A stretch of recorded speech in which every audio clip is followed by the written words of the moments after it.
August on the wind, danced through an evening autumn. Winter cried we had sinned. Once more we are caught between the sea and sand. I reach through the threatening fog to grope for your fading hand. Through lonely city street nights, we laughed our way to the dawn. The morning yawned your name,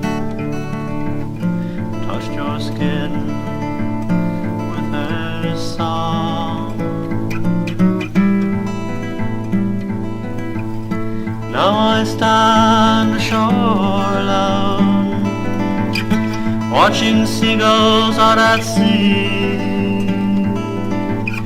and I reach through the threatening fog. In loneliness I am free. Still we wait on moments, watching seasons through tomorrows, catching shadows in sparkling corners, and talking to them of our sorrow.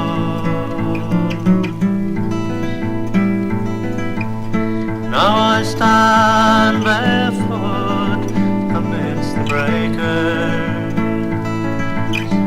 tide ebbs past my feet, and I reach through the threatening fog. No more your hand to me,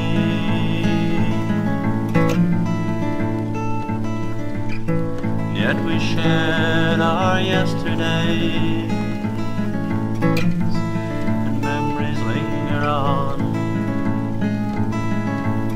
And I peek through my shutters and wish today to be gone.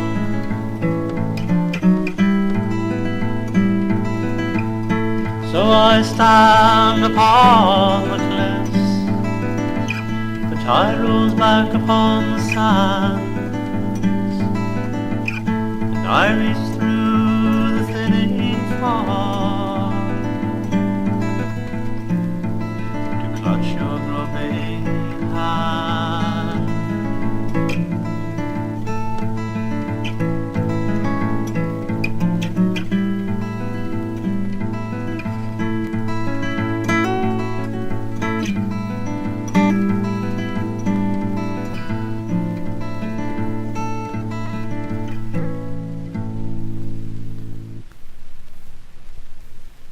Because I have no fruition and am dutifully clean and clear, thus can I stride without the normal Gothic details, and therefore unencumbered I am sad, the wristed branch in dirt, without leaves or even recognition. Because there is no course, because the love spirals and will never close a circle and cannot touch a madness in the dark, I am pure. The aesthete without wonder, the poet without anger.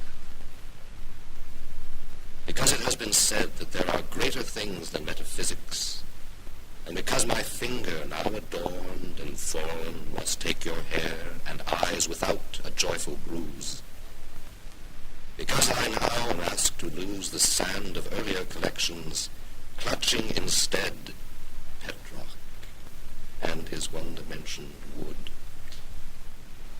I am the spiral that will never close a circle and cannot touch a madness in the dark, and now is pure. The aesthete without wonder, the poet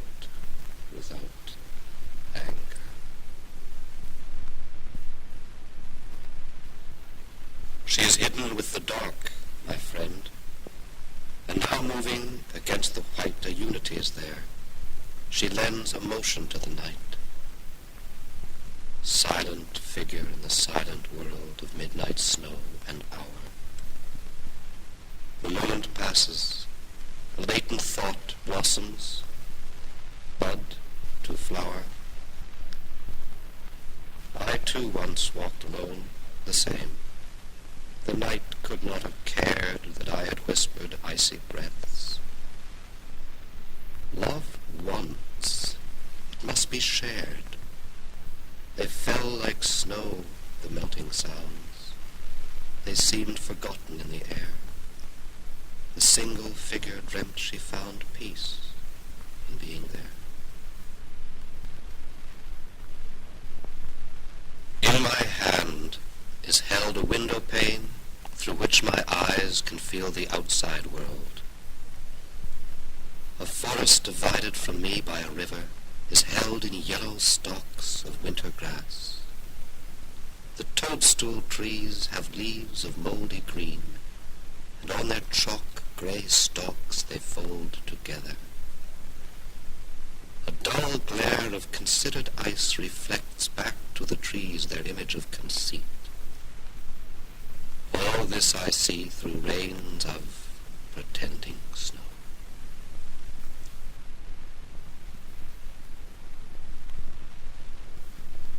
There's a log boom in the river, and the sun magics each log into a small, soft gold brick. And by some miracle, each brick clings to the next, and they slide easily over the water. At one end of the boom, aloof, there is a small wooden house with dusty red walls and a gray-green roof and a porch hanging on to the front by its fingernails.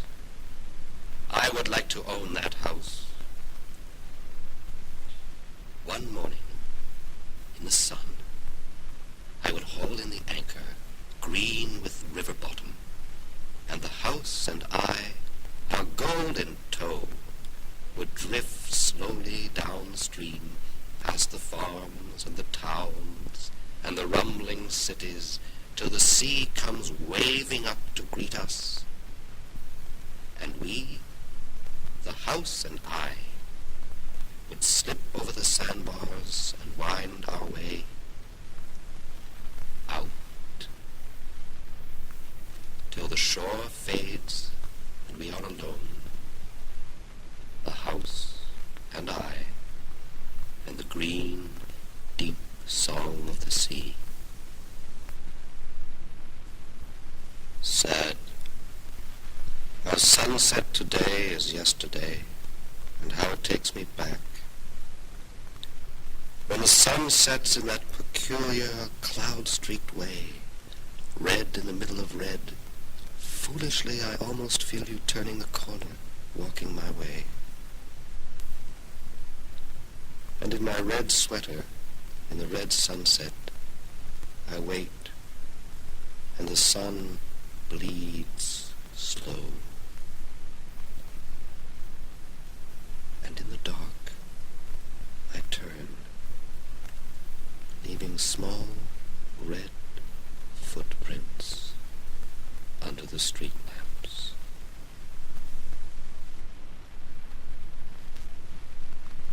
Time of the broad streets lying in my lap, eating its unholy heart's content, but always hungry, always to be fed. Old, useless time. Time, parasite of the large intestine, gnawing holes of wide starvation in my eyes. Never sated, carrion crow with rotund face, ugly, numbered time.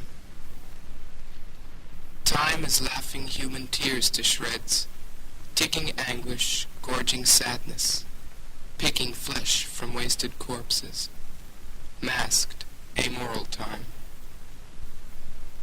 Time takes sorrow in its hands, turns it round 1,000 times, washes it in stagnant water, moments that have ceased to flow. You guessed they might be at it in 10 years. The trek up the country, past all tractors of harvests and 10-tonners of trade, past the railroads, beyond the tracks, into the wild woods, in moose country, where haversacks carry Montreal and Toronto around, and a thin voice in a pocket radio reminds you at the long dash it will be like an eternity. In coming to grips and feeling overly prophetic that day, you said to your son, "I'm the Baptist of Manitou," and screwed up your face to the young boy's laughter. It began to snow in madness, so you couldn't see a path. But you kept walking, tramping, till you found the heel marks of your previous hours in the snow. And the circles repeated over and over, so your son became timid and scared. You gulped a swig from your old canteen that heated your bowels in your face, and you rushed on, and he followed, till you came to a cave where bears had been years before, and your son was crying from dampness, and you were drunk and sore. The cave was teethed with icicles and haunted with Indian signs, and you passed out with pleasure on the bitter floor rink. You awoke to a dart of daybreak. The cave was wretched, cold. In the corner your son's eyes were glassy asteroids. Christ, it was a shock, as he was pale as an angel, and he was solid as gold. You'd survived the ordeal, but you had mocked the gods of lands and forests, and that without cause. There was an Indian legend, told you years ago, how a father belittled a woodland spirit in that forest, in the snow.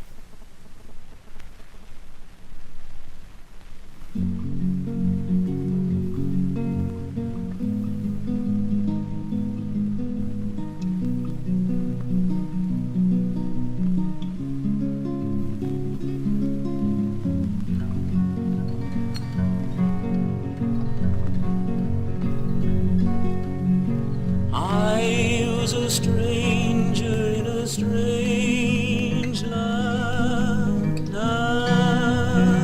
I didn't know you. I was a stranger in a strange land, and I couldn't hold you. But in the sun from your eyes, I couldn't die. And in the warmth of your breath, I forgot death. And in your magic somewhere kingdom, whose boundaries were your body, whose sun forests were your hair,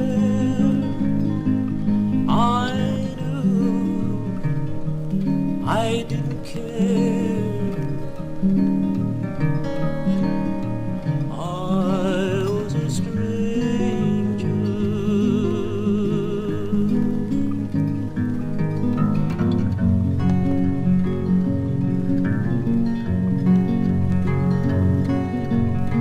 I was a stranger in a strange land. I didn't know you. I was a stranger in a strange land, and I couldn't hold you. But on the canvas of the sky,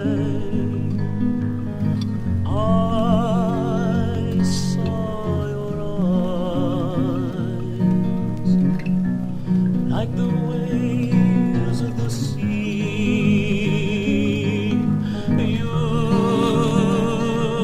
came to me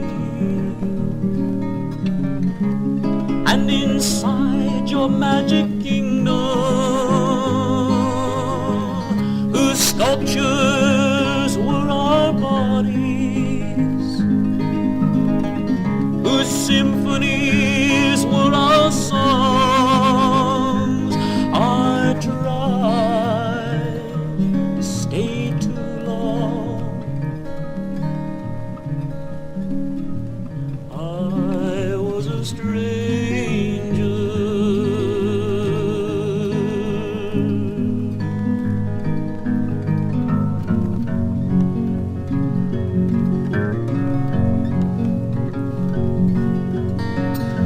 I was a stranger in a strange land.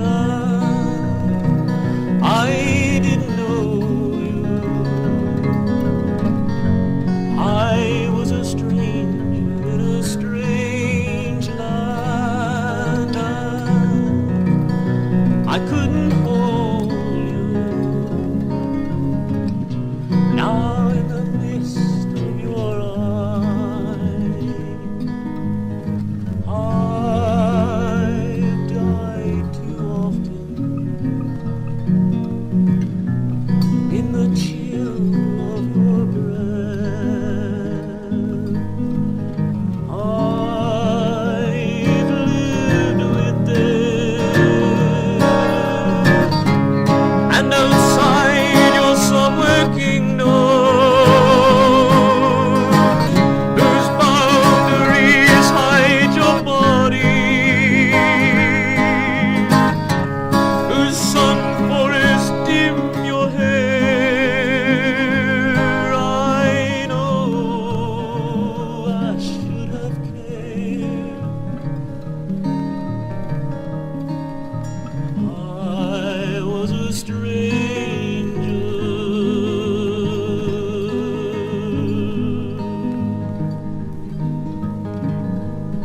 I should have stayed away.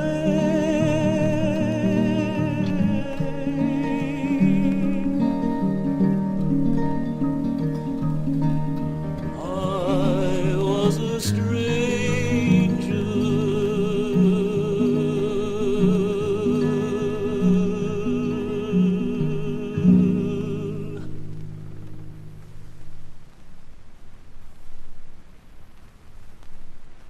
I am too far from the river to fear a quick death by drowning, but I am aware of the water, and the water I fear.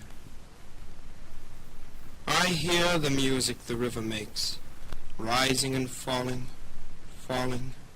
Rising music merges as the water breaks, wave into wave into wave. The music is a slow sound, a soft sound weaving to me, an enchanting sound curling round my limbs like the river weeds that wind through the river reeds.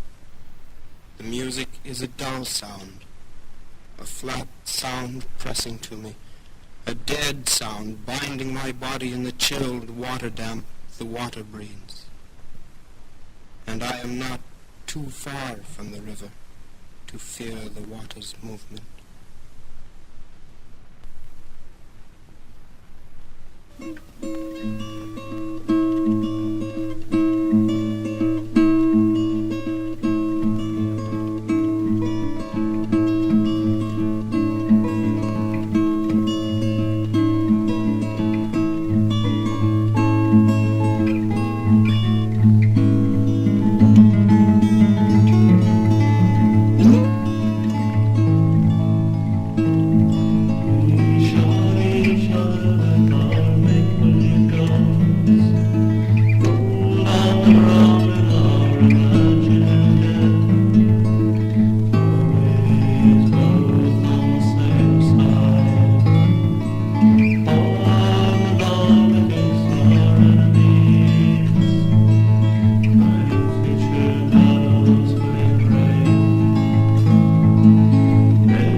and the wind thrashes snow across the empty streets. I felt, bent and huddled my way across the town. I have been traveling for days and many nights, but I am close, and already I am warm. I have traveled many roads, and I have covered many fields. I have been far and near, spreading myself low in the valley beds and high on the mountain tops. I have seen 1,000 faces, indulging in 1,000 things, working, singing, talking, fighting, dancing, making love, and praying. I have shared the food in the homes of the poor, and I have spent myself with the rich. I have traveled miles and miles and miles, and slender threads have bundled up inside of me, and now I'm coming home to sort things out.